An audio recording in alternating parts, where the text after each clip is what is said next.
베스메스로 가는 남소라는 제목으로 말씀을 드리겠습니다. 목회자가 뭘까? 목회자의 주일을 맞이하면서 생각을 한번 해봤습니다.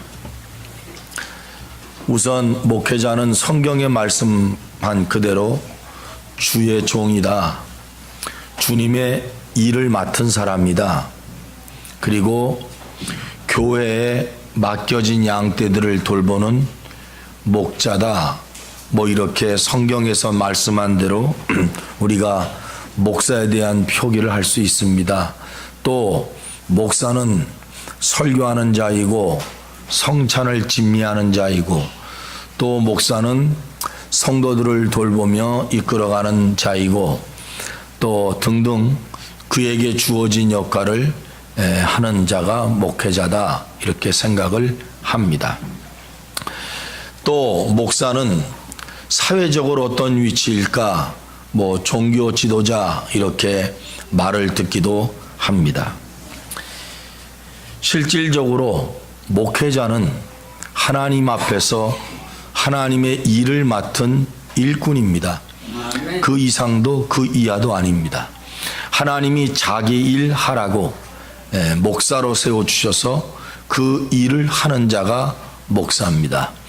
그런데 어떤 때는 이 목사인 제가 힘이 생깁니다. 그래서 성도들을 힘으로 이끌어갑니다.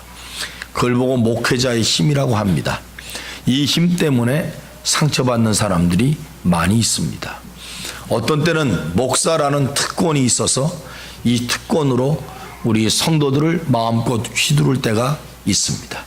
그것은 하나님이 주신 섬김하고는 완전히 다른 그러한 특권층에 속한 특권 부류의 힘이라 이렇게 생각을 합니다. 하나님 앞에 목사로서 잘했느냐 못했느냐 그 판가름은 하나님만이 하십니다. 또 양심상 목사가 내가 어떻게 하나님 앞에 일해 왔을까 생각해 보면 그 목사도 그 진실을 알 수가 있습니다. 어떤 때는 성도들의 아픔이 목사의 아픔이기도 하고 어떤 때는 목사의 아픔이 성도들의 아픔이기도 했습니다. 성도들은 하나님의 종이라 목사들을 잘 공개했고 잘 따릅니다. 또 목사는 하나님의 양들이라 자기 양들처럼 다루지 않고 하나님의 양들처럼 다뤄야 했고 또 그렇게 해왔습니다. 그런데 오늘 제가 본문의 말씀을 보면서 다시 한번 다짐하며 그리스도의 일꾼이라는 것이 뭔가 그 얘기를 여러분들에게 하려고 생각을 합니다. 먼저 독일의 재무장관 마르티 바덴이라고 하는 사람의 이야기를 하겠습니다. 지방여행을 갔습니다. 그는 젊은 시절에 참 가난하게 살았습니다. 싸구려 여관에 투숙을 했는데 아침에 일어나 보니까 신발을 도둑 맞았습니다. 화가 나서 어떤 죽일 놈이 내 신발을 갖다가 훔쳐갔나? 하나님도 무심하시지. 나같이 가난한 사람의 신발을 갖다가 도둑질하게 가게 하셨냐고 원망을 했습니다. 혹시 식당 가서 신발 잊어먹어 보신 분 계십니까? 저도 식당 가서 제 구두와 똑같은 신발을 신었는데 내게 아니었습니다. 어떤 사람이 제가 새 신발, 새 구두 다 그날 또 목욕하고 들어갔을 때 구두 광내 주세요 그래가지고 광내 놨는데 식당 들어갔다 나오니까 없어져 버렸습니다. 그래서 다른 사람 신발 제가 신고 다니는데 똑같은 신발인데 정말 불편하더라고요. 신발을 잊어먹은 사람은 화가 많이 납니다. 이 사람이 그랬습니다. 그런데 여관집 주인이 헌 구두가 하나 있는데 맞는가 한번 보라 그래서 헌 구두를 꺼내줬는데 이게 또 잘 맞아요. 그래서 그걸 신고서 주인이 하는 말이 오늘이 주일날인데 예배 드리러 가야 되지 않겠냐고 그랬더니 이 젊은 이 사람이 예배 드리러 갑시다. 그래서 예배 드리러 갔어요. 여기서 인생이 바뀌어지는 역사가 나와요. 자리에 딱 앉았는데 성도들 앉았잖아요. 앉았는데 옆에 앉은 사람 보니까 다리 두 개가 없어요. 그때 마음에서 확 느껴지는 게 있습니다. 저 사람은 평생 신발을 못 신는구나. 신발 없이 저 사람은 살아가는구나. 나는 신발만 잃어버렸는데 저 사람은 두 다리를 다 잃어버렸구나. 두 다리를 잃어버린 사람은 얼마나 화가 날까? 신발만 잊어먹어도 화가 나 죽겠는데 자기 두 다리를 잃어버리고 저렇게 화가 날까? 얼마나 화가 날까? 그런데요, 그 사람 얼굴을 보니까 화난 얼굴이 하나도 없어요. 그저 처음부터 끝까지 아멘 아멘 하면서 감사합니다 감사합니다. 잘려진 두 다리가 아픈지 그거 툭툭 치면서 만지면서 감사합니다 감사합니다 그러는데 예배 끝날 때까지 얼굴도 못 들었다는 거예요. 신발 2개 잃어버리고 하나님 앞에 화가 나서 왜 내 신발 도둑질하게 만들었느냐고 하나님 앞에 그렇게 한탄하고 왔던 자기가 너무나 가슴이 아파서 그 두 다리 없는 저 사람은 저렇게 감사하는데 나는 왜 이렇게 살까? 이런 생각이 그에게 들었다는 겁니다. 그래서 그분이 하는 말이 있습니다. 나는 지금까지 상황에 따라 감사했는데 이제는 삶 자체가 감사해야 되겠다. 그래서 그때부터 삶 자체를 감사해서 그 젊은 날 깨달은 것으로 열심히 일하고 그리고 독일의 재무장관이 되었습니다. 우리는 하나님 앞에 도구 아닙니까? 인생의 목적은 쓰임받는다는 게 참 중요합니다. 성경은 사람들을 그릇으로 말합니다. 어떤 때는 은그릇 같고 금그릇 같고 질그릇 같고, 그런데 중요한 거는 성경에는 질그릇이 나쁘다, 금그릇이 귀하다, 믿음을 말할 때는 그렇지만 그릇을 쓸 때는 그런 소리 안 합니다. 금그릇이든 은그릇이든 질그릇이든 쓰임 받는 게 중요한 겁니다. 아멘. 금그릇도 하나님이 버리면 쓰임 받지 못합니다. 은그릇도 하나님이 버리면 쓰임 받지 못합니다. 질그릇도 하나님이 버리면 쓰임 받지 못합니다. 여러분, 우리나라 고려 청자 아시죠?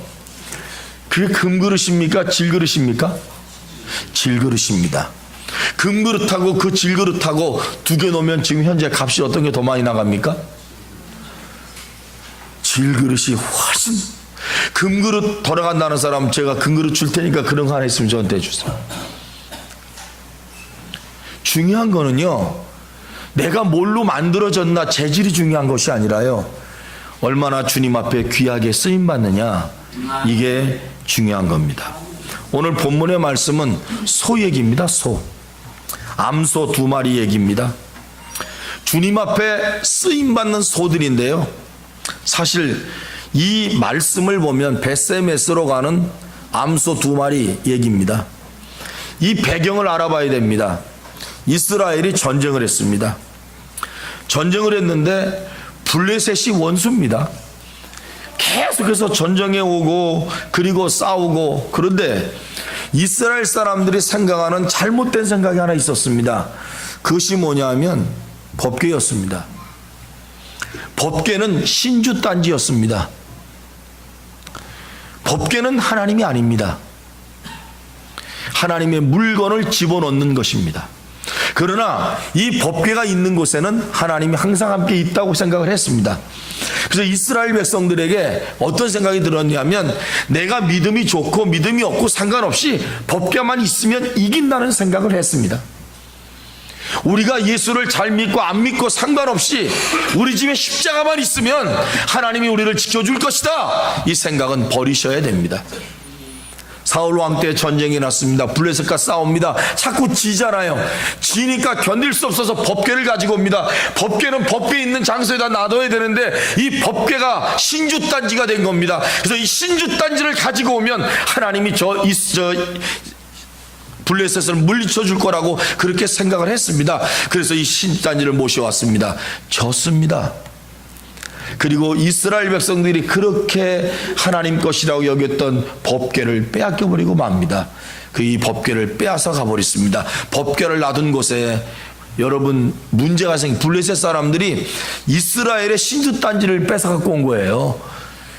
최고입니다. 전쟁에서요, 왕과 대장 죽이는 것과 그들이 믿는 신주를 무너뜨리고 불살르고 빼앗아 오는 게 최고 전쟁의 승리입니다. 가지고 왔어요. 근데 무슨 일이 일어났냐면, 그 법궤를 모셔다가 딱 놓는데요, 옆에 신당 옆에다 놨는데 신당이 무너져 버려요.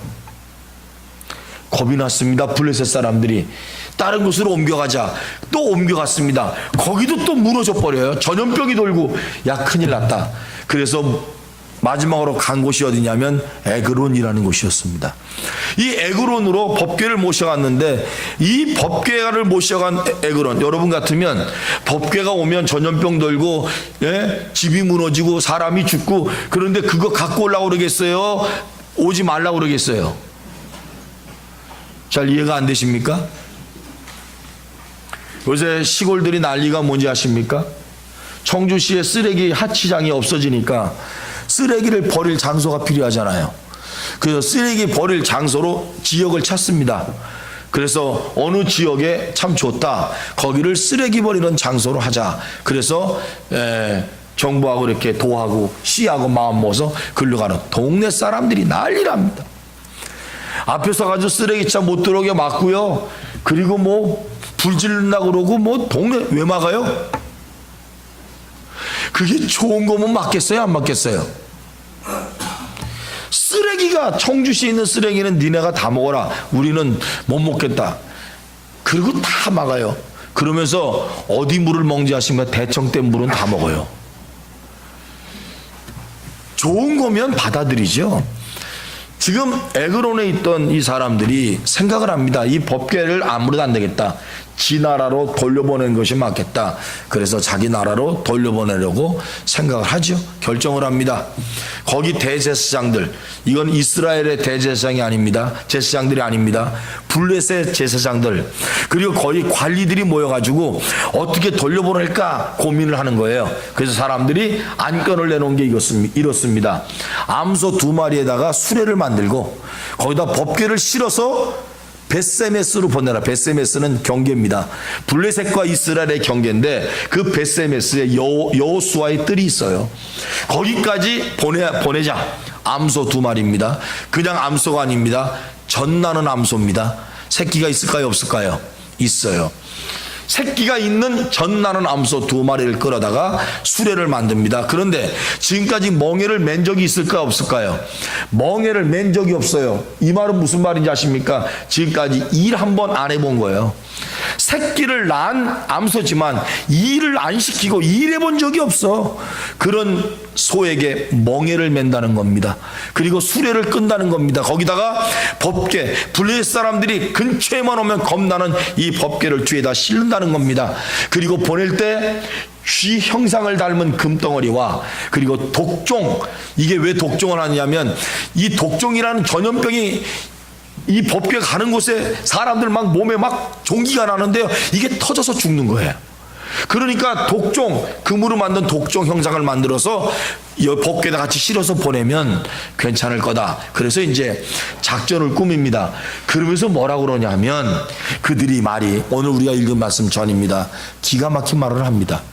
만약에 우리가 이렇게 해서 암소 2를 세우고 수레 만들고 법궤 태우고, 그 다음에 독종 형상, 그 다음에 이 금 형상을 만들어서 그 옆에다 두고 이 소를 보낸다는 거죠. 이 소가 가는 길이, 여러분 지금 에그론, 블레셋 땅 에그론에서 그 벳세메스까지 가는 확실한 거리는 모르지만 20km에서 22km 정도 된다는 거예요. 가까운 거리가 아닙니다. 내덕동에서 우암동 가는 거리가 아닙니다. 이 긴 거리를 여러분 보내는 거예요. 그때 이 사람 생각할 때, 만약에 소가 가다가 다른 데로 빠지지 않고 돌아서지도 않고 똑바로 벳세메스까지 가면, 이 재앙은 이스라엘의 하나님이 우리에게 내렸다고 우리가 믿겠다는 거예요. 이게 블레셋 사람들의 생각이었습니다. 그런데 그대로 됐을까요, 안 됐을까요? 그대로 됩니다. 그대로 돼요. 그래서 블레셋 사람들이 깨닫기를, 법궤는 뺏어오면 안 되는 거구나, 이렇게 생각을 하게 됩니다. 거기에 나타난 소 2마리, 그 얘기를 좀 하겠습니다. 암소 2마리는 선택받았습니다. 하나님께서 암소 2마리를 선택했습니다. 세상에 많은 소들이 있지만 이 두 소는 여호와의 법궤를 끌고 가는 소입니다. 비록 블레셋 사람들이 이 법궤를 돌려보려고 작정했지만 지금 이 두 소는 하나님의 법궤를 싣고 가는 겁니다. 그들은 선택을 받았습니다. 농사 짓기 위한 소가 아닙니다. 새끼를 키우는 그런 소가 아닙니다. 밭을 가는 소나 짐을 나르는 소나 먹이를 위한 소가 아닙니다. 이 소는 주를 위해 쓰임받는 소입니다. 이 소를 선택을 했다는 것은 우리가 하나님 앞에 선택받았다는 것을 말합니다. 하나님은 저 같은 사람을 선택해서 암소로 만들었습니다. 너는 법궤를 끌고 가야 된다. 세상에 많은 사람이 있지만 여러분, 선택받지 못한 사람들이 얼마나 많은지 모릅니다. 그러나 우리 교회 성도들은 목사도 있지만 집사님도 계시고 권사님도 계시고 장로님도 계시고 성도들이 있습니다. 선택받은 겁니다. 아멘. 내가 하나님 앞에 선택받았다는 것 자체가 얼마나 중요한지 아십니까? 디모데전서 1장 12절에 바울이 디모데에게 하는 말이 있습니다. 나를 능하게 하신 그리스도 예수 우리 주께 내가 감사드림은 나를 신실한 자로 여기사 내게 사역을 맡기셨으니. 요한계시록 1장 10절은 말합니다. 너는 죽기까지 신실해라. 그러면 내가 생명의 면류관을 네게 줄 것이다. 그랬습니다. 모세도 바울도 베드로도 암소처럼 선택받은 겁니다. 두 번째, 벳세메스로 가는 이 암소는 멍에를 맸습니다. 멍에를 맸습니다. 한 번도 멍에를 메어보지 아니한 전내는 암소 2마리, 그 2마리를 여러분 어디다 맵니까? 새 수레에다 맵니다. 새 수레는 한 번도 끌어보지 않은 수레입니다. 어쩌면 좋은 수레일 수도 있습니다. 그런데 어쩌면 이 수레는 길들여지지 않은 수레입니다. 지금이야 자동차 나오지만 여러분, 자동차가 우리에게 주어지기까지 테스트를 거칩니다. 바퀴 한 번도 안 굴려보고 나오는 차가 아니지 않습니까? 다 테스팅 거쳐 나옵니다. 이 새 수레는 그런 테스팅을 거쳤겠습니까? 가다가 뻑뻑할지 바퀴가 빠져나갈지 한 번도 시험도 안 해본 새 수레 올시다. 이 새 수레를 끌고 가라고 멍에를 매는 겁니다. 그런데 여러분, 멍에 매어 보지 않은 세속, 이 말은 무슨 말이냐면 세속의 일을 하지 않았다. 사람을 위해서 일한 적이 없습니다. 짐을 싣기 위해서 일해본 적이 없습니다. 한 번도 세속적인 일을 위해서 해보지 않았습니다. 이제 처음으로 주를 위해 일하기 위해 멍에를 매는 겁니다. 사랑하는 성도 여러분, 교회에서 여러분들에게 하나님이 일을 주실 때 이 일은 주님께서 멍에를 매라고 주는 겁니다. 아멘. 멍에 매지 않고는 이 일을 할 수가 없습니다. 이 일은 세속적인 일에 사용되는 것이 아닙니다. 이 일은 벳세메스로 가야 되는 일이고 그 일은 주님을 위해서 일해야 되는 것입니다. 아멘. 여러분, 빼앗긴 하나님의 교회를 이스라엘로 옮기는 이 역할을 누가 맡았느냐면 사람이 맡은 것이 아닙니다. 소 2마리가 맡았습니다. 한 번도 멍에를 매보지 않았던 소입니다. 여러분, 우리가 소 될 수는 없지만 소처럼 주님께서 우리에게 일을 맡겨주실 때가 있습니다. 그 일을 우리는 해야 됩니다. 그 일은 누구의 일입니까? 주님의 일입니다. 어떤 일입니까? 법궤를 메고 가는 일입니다. 많은 멍에가 있습니다. 직장의 멍에가 있습니다. 사업의 멍에가 있습니다. 부모의 멍에가 있습니다. 자식의 멍에가 있습니다. 믿지 않는 남편의 멍에도 있습니다. 아내의 멍에도 있습니다. 멍에. 우리에게 주신 이 멍에가 뭘까? 저는 하나님이 주신 멍에가 있다고 생각합니다. 아멘. 주님의 교회를 이끌고 가는 사람들에게는 하나님이 주시는 멍에가 있습니다. 그런데 보세요, 이 소가 젖나는 소인데 이 소를 가리켜 이렇게 말하고 있습니다. 10절 하반절에 송아지들은 집에 두고 송아지들은 어떻게 했다고요? 집에 두고. 물어보겠습니다. 이 소는 지금 떠나면 돌아올 기약이 있을까요? 없을까요? 없습니다. 우리는 뒷절을 다 압니다. 이 소는 죽습니다. 소는 돌아오질 않습니다. 소는 죽습니다. 사명을 위해서는 송아지들을 집에 놔두고 떠날 때가 있어요. 물론 가정을 파괴해라, 가정을 해체해라, 자식을 놔두고 당신만 주님 위해서 죽으면 된다, 그런 식으로 말하는 건 아닙니다. 그러나 사명이라는 것은 어떤 때는 자식들을 집에 놔두고 올 때가 있습니다. 그게 사명입니다. 두 암소의 본능이 뭔지 아십니까? 새끼 보면 젖을 먹이고 싶은 겁니다. 내가 낳은 새끼가 울면 그 새끼에게 내 젖을 주고 저 새끼가 크기를 원합니다. 그런데 새끼 둘을 사람들이 떼어놨습니다. 왜 떼어놨냐면 방해가 되니까. 저기까지 가야 되는데 새끼들이 붙어 있으면 방해가 되니까 새끼 둘을 사람들이 떼어놓습니다. 그리고 암소가 길을 갑니다.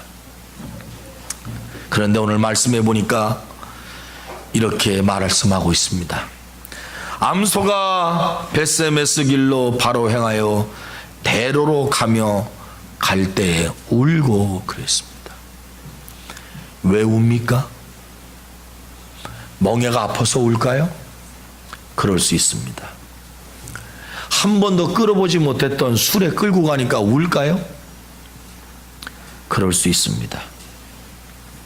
아, 나에게 이런 사명 주셨구나, 너무나 사명이 기뻐서 울까요? 그럴 수도 있습니다. 그런데 새끼 생각하며 울지 않았을까요? 새끼 둘을 젖 먹여야 되는데 저거 둘을 떼놓고 가는 어미소가 왜 울었을까?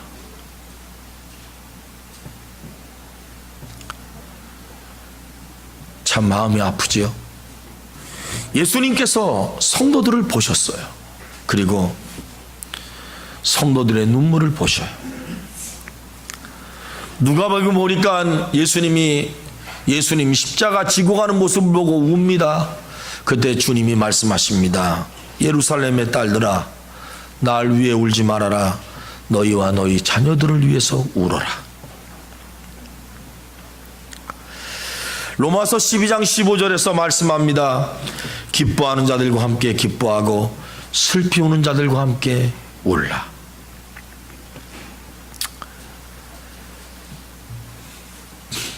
암소는 울며 길을 가는 겁니다. 네 번째, 이 소들은 좌우로 치우치지 않았다 그랬습니다. 암소가 벳세메스 길로 바로 행하며 대로로 가며 갈 때 울고 좌우로 치우치지 아니하였고, 치우치다라는 말은 빗나가다, 기울다, 떠나가다, 그런 의미가 있습니다. 좌우로 치우치지 않았다는 말은 철저한 순종을 통해 그 길을 갔다라는 것입니다. 벳세메스라는 말의 뜻이 뭔지 아십니까? 태양의 집입니다. 그 지역은 제사장의 집입니다. 유다 지역의 땅입니다. 두 암소는 의견 충돌도 없습니다. 둘이 같이 가는데 정해진 코스로 갑니다. 좌로나 우로나 치우치지 않습니다. 여러분, 동행하는 사람들이 가져야 될 세 가지 중요한 게 있죠. 목표, 뜻, 마음. 이게 맞아야 같이 갑니다. 뜻이 안 맞다거나 마음이 안 맞다거나 목표가 일치되지 않으면 굉장히 어려움을 겪습니다. 그래서 주님과 보조를 맞춰 가는 것이 동행입니다. 가족끼리 보조를 맞춰 가야 그게 가족입니다. 성도끼리 보조를 맞춰 가야 성도입니다. 주의 종과 성도가 함께 보조를 맞출 때 그게 아름다운 교회가 되는 것입니다. 아멘. 야고보서 1장 8절에서 말씀합니다. 두 마음을 품은 사람은 자기의 모든 길에서 안정이 없느니라. 흔들립니다. 흔들립니다. 우리가 주님 주신 목적지를 향해 흔들림 없이 치우치지 않고 똑바로 갈 수 있는 그런 성도 되시기를 바랍니다. 아멘. 새끼 생각하고 뒤돌아선 적 없습니다.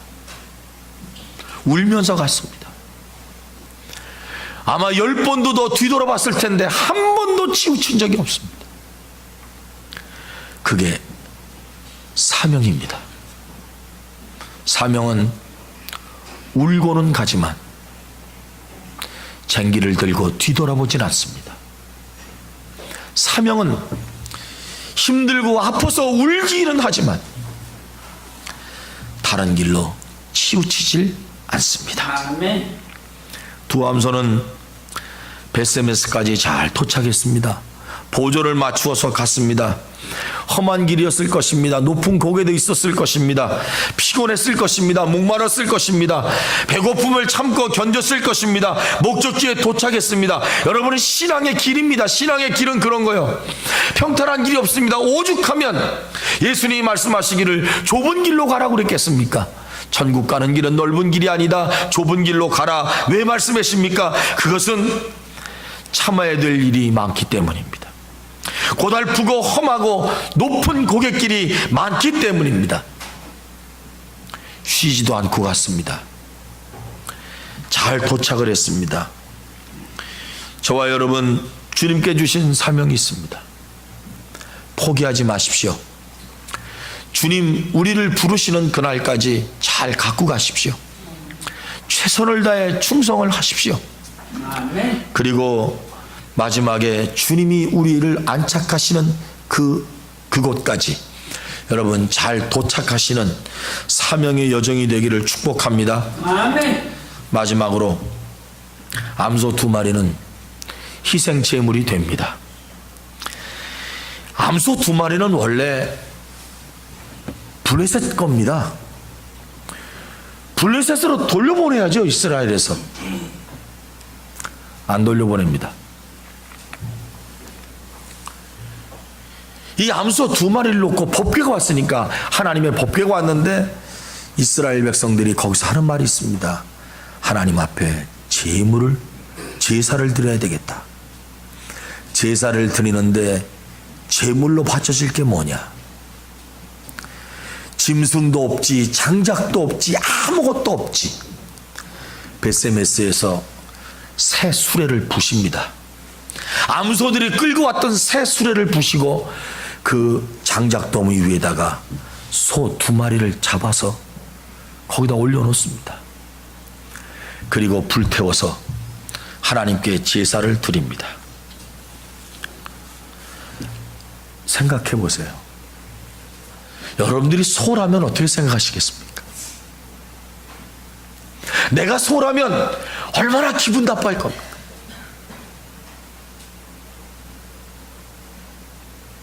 나는 이스라엘 소도 아닌데 내 고향으로 돌려보내줘요. 내 새끼가 울고 있어요. 나는 젖을먹이다 왔단 말이에요. 이렇게 항변할 수도 있었을 텐데 안 하잖아요. 아무 소리 안 하잖아요. 울기만 하잖아요. 대체적으로 저는 소를 안 키워봤지만 소 일 시키면 어떻게 해요? 일 시킬 때는 망을 씌우더라고. 입에 망을 씌워서 소가 뭘 먹거나 이러지 못하게 하고. 일 시킨 다음에 소 어떻게 줘요? 집에 와서 또 일 시켜요. 너 일했으니까 집에 와서 뭐 밥해라 이놈아, 이렇게 해요? 염을 주죠. 물도 주고요. 너 오늘 하루 종일 고생 많았다. 일하느라 너 정말 열심히 일했다. 물도 먹여주고 여물도 먹여주고, 그리고 툭툭 치면서 내일 또 일할 테니까 오늘 밤에 잘 쉬어, 그럴 거 아니에요. 이게 보통 사람의 인정이지 않습니까? 그런데 이 소는, 하나님이 쓰시는 소는 마지막에 죽어요. 그게 사명입니다. 사명은 목숨 바쳐 하는 거예요. 나 살기 위해 사는 것이 아니고, 사명은 목숨 내놓기 위해 사는 거예요. 새끼들이 울지만 사명 때문에 가. 마음이 아프지만 울면서 가. 우는 새끼들은 죽게 맡기고 나는 법궤를 가지고 벳세메스로 가. 다 가서 물 한 잔 얻어 먹지 못하고 꿀 한 번 먹지 못하고 칼로 배임을 받아 죽임을 당해. 그리고 번제로 태워져서 하나님께 드려. 이게 암소고 이게 목회자의 길이고 이게 하나님의 사명을 맡은 사람들의 길이요. 아멘. 교회가 부흥되려면 내가 죽어야 되고 아멘. 가정이 행복하려면 내가 죽어야 되고.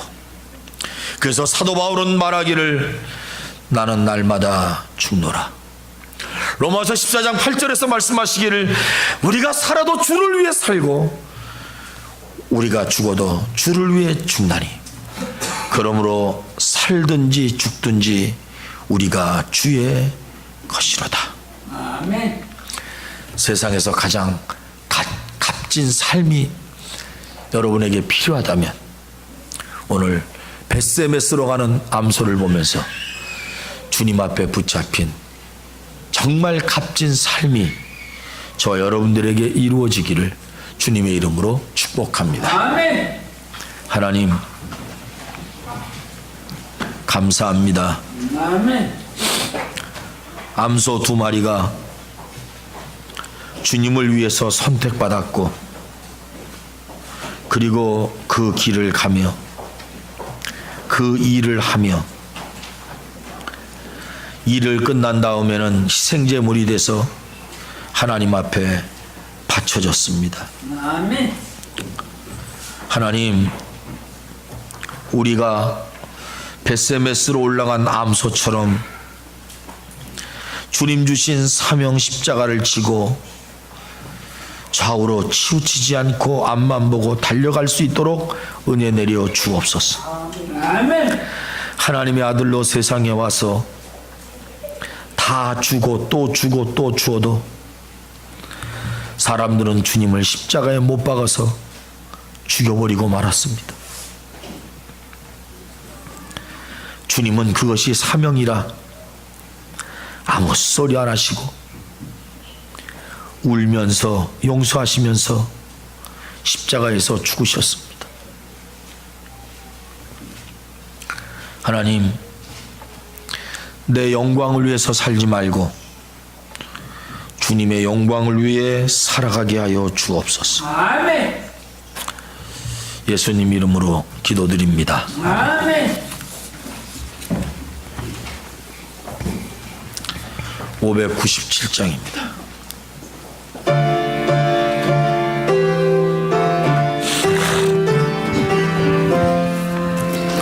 이전에 주님을 내가 몰라 영광의 주님을 비방했다. 지극한 은혜 내게 넘쳐 날 불러주시니 고마워라. 나 받은 달란트 얼마런가 나 힘써 그것을 남기어서 갑절로 주님께 바치오면 충성된 종이라 상 주시리. 전하고 무능한 나에게도 귀중한 직분을 맡기셨다. 그 은혜 고맙고 고마워라. 이 생명 바쳐서 충성하리. 나는 일들이 하도 적어 그 열매 눈앞에 안 주님께 죽도록 충성하며 생명의 멸류관 얻으리라. 아멘. 성찬을 받겠습니다.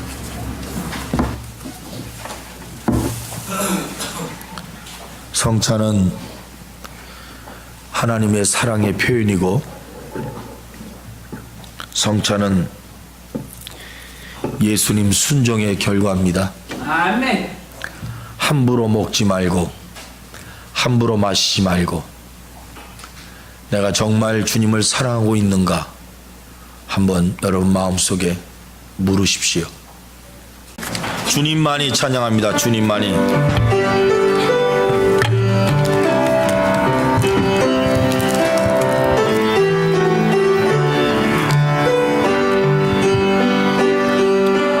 낮게 있을 때에도 주님이 함께 계시고, 나 소망 잃을 때에도 주님은 내게 오시네. 나 시험 당할 때에도 주님이 지켜주시고, 나 실망 당할 때에도 주님이 위로하시네. 주님만이 내 힘이시며, 오 주님만이 날 도우시네. 오 나의 주님, 내 아버지여, 오 나의 주님, 내 사랑이여. 눈을 감으십시오. 교회가 참 좋은 것은 주님의 사랑이 있기 때문입니다. 아멘. 예수님이 참 좋은 것은 우리를 용서하셨기 때문이고, 아멘. 끝까지 우리와 함께 하신다는 약속이 있기 때문입니다. 아멘. 음부의 권세는 교회를 틈을 탈 수 없습니다. 주님의 피값은 교회를 세웠습니다. 한 주간 동안도 우리의 사명을 다짐하면서 여러분 믿음을 굳건히 키워나가기를 주님의 이름으로 부탁합니다. 아멘. 지금은 우리를 죄악에서 구원하신 하나님의 놀라우신 은혜와 십자가에 못 박혀 자신의 몸을 내어주신 그 뜨거운 사랑과 우리 안에 계셔서 우리를 인도하시고 진리 가운데로 온전케 행하시는 성령님의 은총이 이곳에 모인 우리 성광교회 모든 성도들 머리 위에 이제부터 영원토록 함께 하옵시기를 예수님의 이름으로 축원합니다. 아멘.